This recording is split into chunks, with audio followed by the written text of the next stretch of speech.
So this speech is about my masterwork, comparing the classical offset Gregorian versus the symmetric prime focus reflector antenna specifically for 21 centimeter intensity mapping. So a quick overview of the speech is I'm going to give a motivation why you would want to compare these configurations and the benefits of doing this in general for 21 centimeter mapping. Quickly go through different reflector configurations, go through using Hyrax as a case study for this. The methodology used, numerical electromagnetic solvers, some simulations and results and conclusions. Just to note, this is still a work in progress, so there's still some outstanding details. So 21 centimeter intensity holds the potential for constraining cosmological parameters by being able to map large structures at intermediate redshift.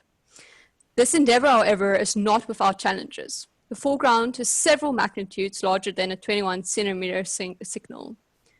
What makes it possible to remove this foreground is because the foreground varies smoothly over the frequency and remains correlated, while the 21 centimeter varies rapidly and decorrelates.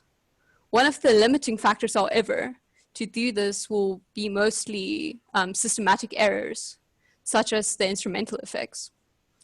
These effects will cause mixing of the modes, which will make it a lot harder to remove this foreground. Now, one of the challenges is how do we actually see how these configurations can be compared to see how they mix. Because you either want to design so you have extremely well characterized instrumental effects, or have the mixing in such a way that they can be well defined and undone, or completely avoided. So here is a quick slide that shows summary of the most classic configurations. So the first choice that you are faced with when making this decision is, will you have a single or dual reflector? So a single reflector just has one main reflector, and while the dual reflector has a main reflector and sub-reflector. So your most simplistic configuration will then be your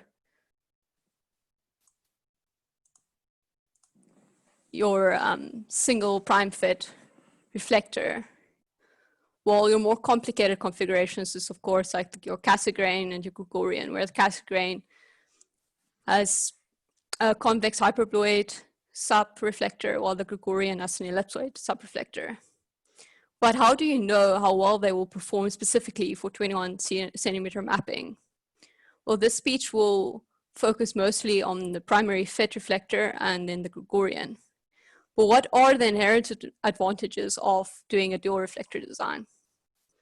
So first off, when you have this prime reflector, you'll have the feed here, which will cause aperture blockage. As you can see, we'll have this effect.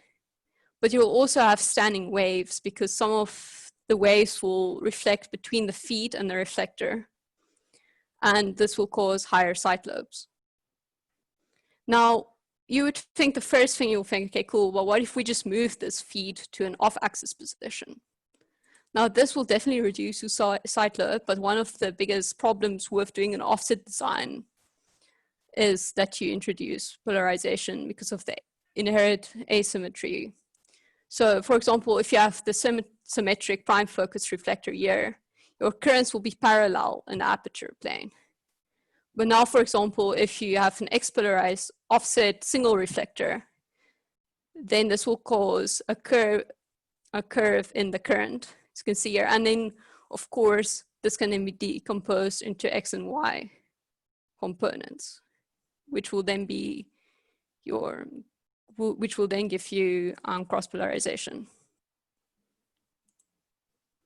So dual reflectors can virtually eliminate geometric optic cross polarization under one condition, however.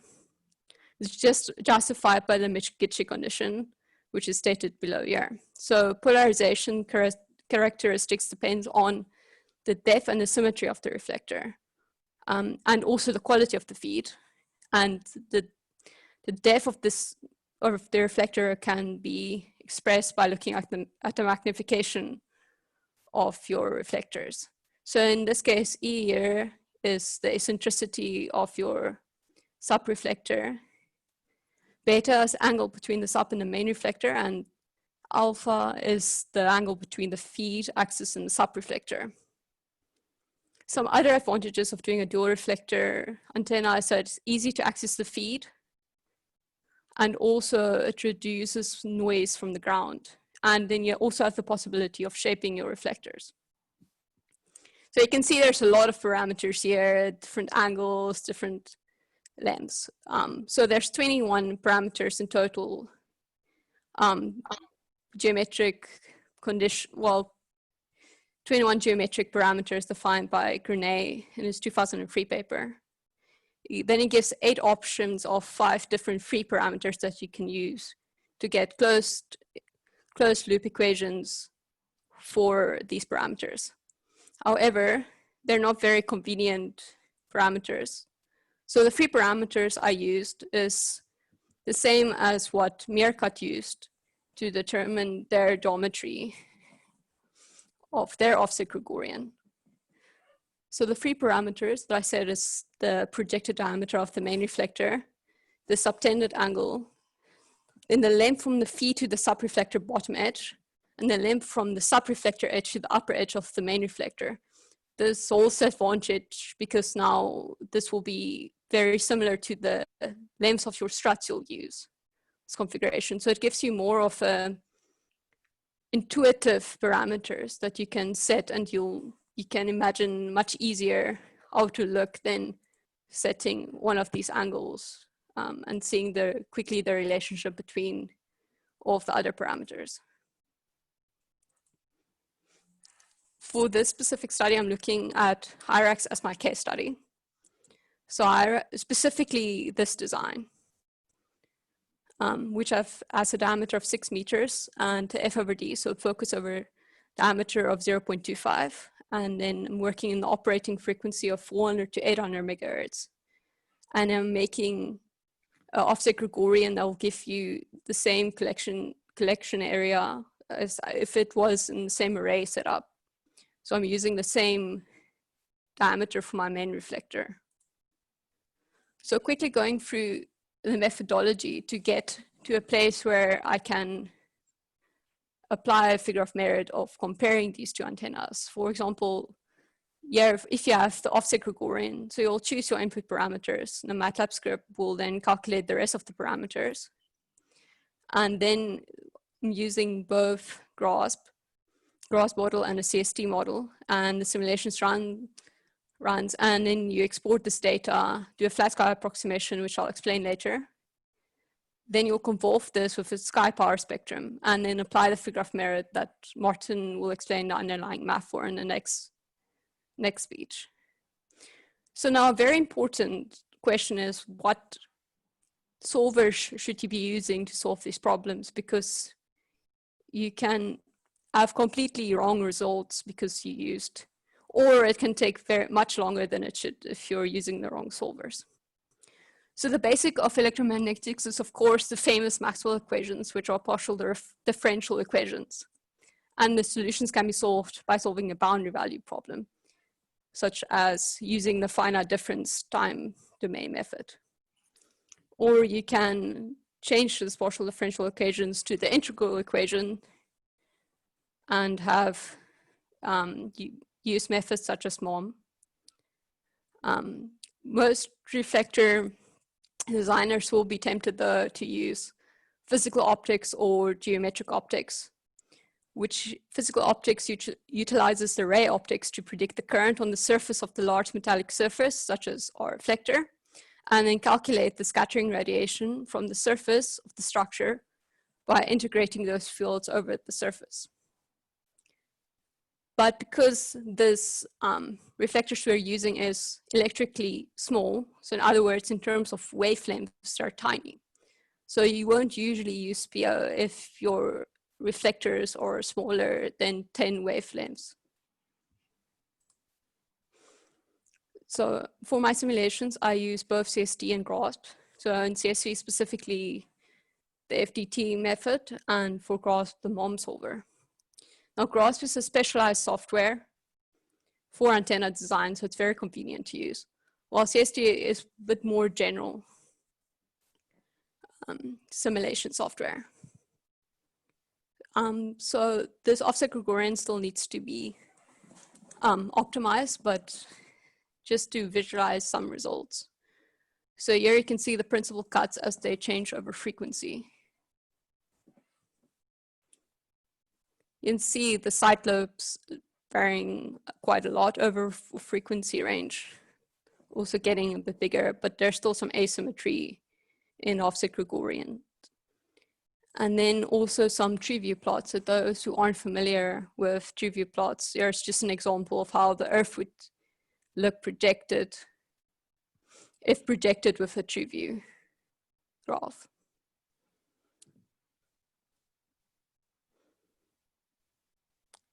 So now to actually get to something that you can convolve with sky, you read in the E-field data specifically defined with their polarization specifically defined for Ludwig's third definition. Then you'll do a stereographic projection of these fields. So it's basically just taking it from a unit sphere and projecting it onto a flat infinite plane. Then interpolate using a cubic spline. Because stereographic projection is a conformal mapping, you still have to, and it doesn't preserve area, you still need to do a correction factor for the area. And then you can use windowing. And then calculate power intensity, which is just 1 over twice the free impedance times the copolar squared plus the cross-polar squared. And then you can take this and do a fast Fourier transform. This windowing specifically cuts out the far side lobes, so the flat sky approximation of the beam actually still holds.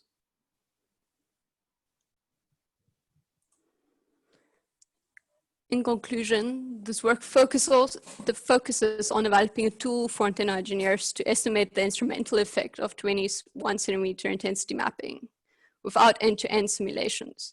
So it's a lot quicker to iterate through different configurations before spending a lot of time setting up an entire simulation to determine if it's going to work or not. And then you can also compare these different configurations by using a figure of merit to select the best fit for purpose, so you know it's going to work for the specific purpose that you want it to work for. Now, in the future, you can work to use this to optimize reflector feed configuration to reduce this instrumental effect. So Martin will give more details about where this figure of merit comes in and how it interacts again with these antenna patterns.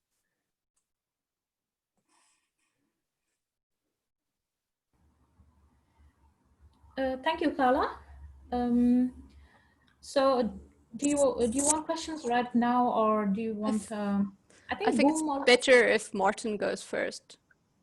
Okay. You want to just answer the question in the chat box? Yeah, Boom already asked a question, so okay, go ahead, Martin, please.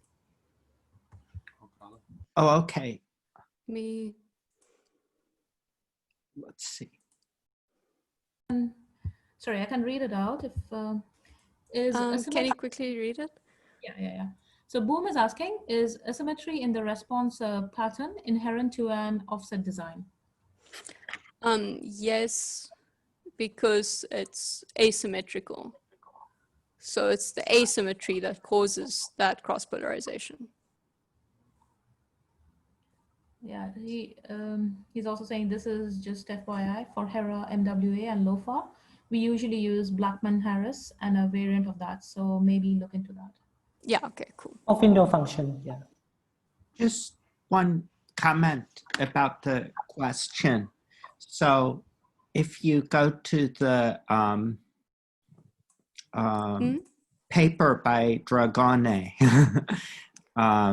which I think is from the 1970s. It's really old. not on the slide, but this condition comes from geometric optics. And one of the sort of tricks in this paper, which is a really nice paper, I highly recommend it, is he takes the two mirrors and then he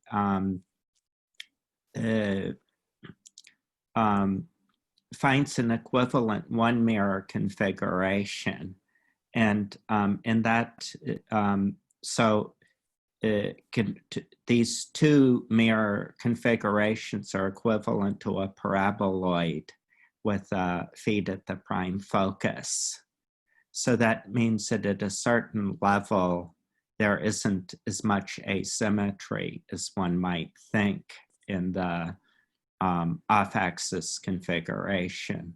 Of course, diffraction kind of spoils this to some extent, but that's just sort of an interesting aside.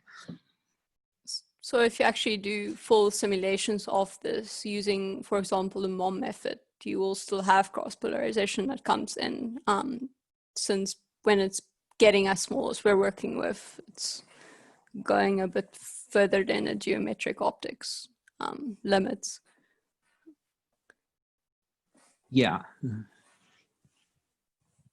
Thanks, Martin. Anyway, if something fails at geometric optics, you generally don't expect diffraction to save you.